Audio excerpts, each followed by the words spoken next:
E aí, pessoal, bem-vindos a mais uma análise por aqui.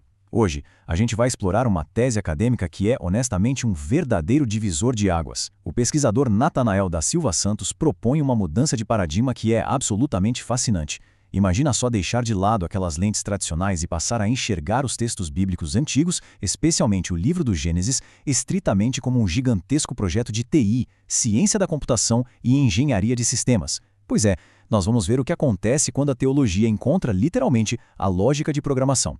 Para entender essa arquitetura sistêmica, a gente vai seguir o roteiro clássico de um ciclo de lançamento de software. Vamos passar por 1. Engenharia da criação. 2. Consciência e malha aberta. 3. A injeção de código. 4. Protocolo de compatibilidade. E fechar com o passo 5, a ressonância de fase final. Então bora direto para o ponto 1, a engenharia da criação, que funciona como a nossa instalação primária. Logo de cara, a tese pede para a gente esquecer aquela ideia de ler o Gênesis como um poema bonitinho e descritivo. Na verdade, a gente tem que olhar para isso como uma instalação de hardware usando linguagem de baixo nível. Quando analisamos o hebraico original, a estrutura é puramente operacional. É uma sequência cravada de verbo para substantivo, ou seja, a ação, o que a gente chamaria na computação de opcode, é acionada antes mesmo do objeto material existir. O código de operação funciona como um vetor de força. E olha como isso é genial em termos de eficiência. Pega o comando haja luz, por exemplo. Ao começar pelo verbo, o grande arquiteto instala o hardware da realidade com latência zero e zero ambiguidade. O comando é disparado e a informação organiza a matéria instantaneamente, sem nenhum tipo de gargalo no processamento.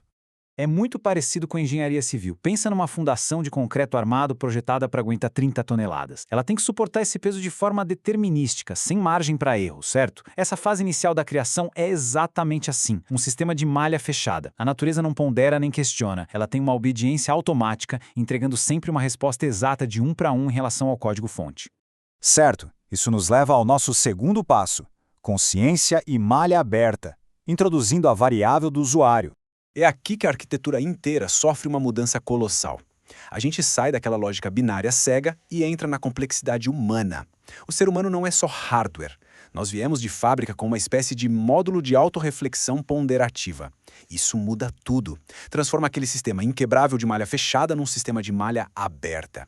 Basicamente, o livre-arbítrio funciona como um firewall. Um comando absoluto agora esbarra nesse firewall e vira apenas uma sugestão de firmware. Com esse firewall rodando na malha aberta, o arquiteto do sistema precisa de uma nova estratégia de comunicação. O modelo aponta que agora é necessário usar uma espécie de endereçamento IP para identificar exatamente em qual nó da rede o usuário está antes de enviar uma instrução. O exemplo perfeito na narrativa é o diálogo com a personagem H, de onde vens. O sinal de entrada não força a barra, ele tem que entrar num buffer de espera e aguardar a resposta do destinatário. Bom, avançando no nosso ciclo, chegamos à fase 3, a injeção de código, que a tese brilhantemente chama de o hack do Éden.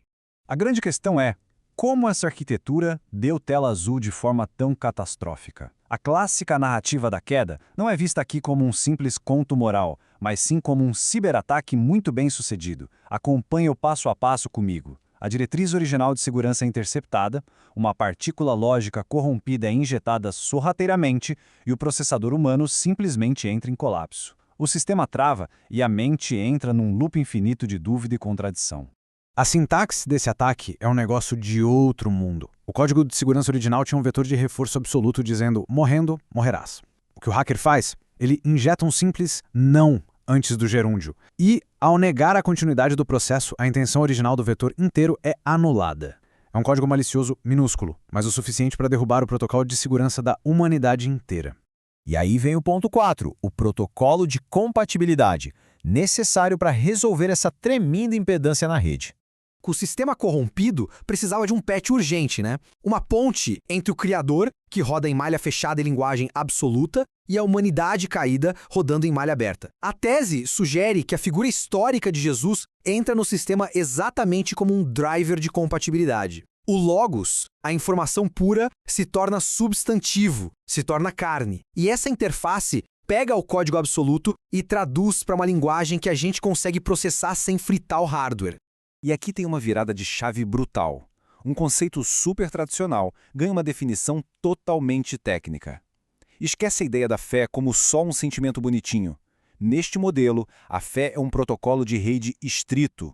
É um handshake digital, sabe? Aquele aperto de mão eletrônico necessário para a malha aberta validar a fonte e aceitar executar o código. Sem esse protocolo, dá timeout no sinal e a informação se perde. Só que tem um detalhe super importante. Esse handshake é um protocolo cinético. Pensa na física básica. Se você aplica uma força, mas não tem deslocamento, não tem caminhada real, o trabalho realizado é matematicamente zero.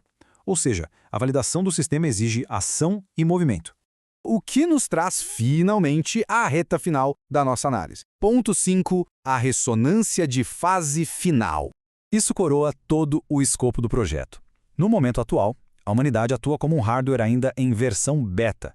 Somos uma obra em aberto, rodando num ambiente sujeito à entropia e à implacável segunda lei da termodinâmica. Mas a grande sacada é que esse hardware, mesmo corruptível, tem o dom de processar uma informação que é eterna. O objetivo de vida desse software humano é espetacular. A ideia é que o nosso algoritmo treine através de escolhas voluntárias para validar aquele código original do arquiteto. A meta? Atingir uma perfeita ressonância de fase.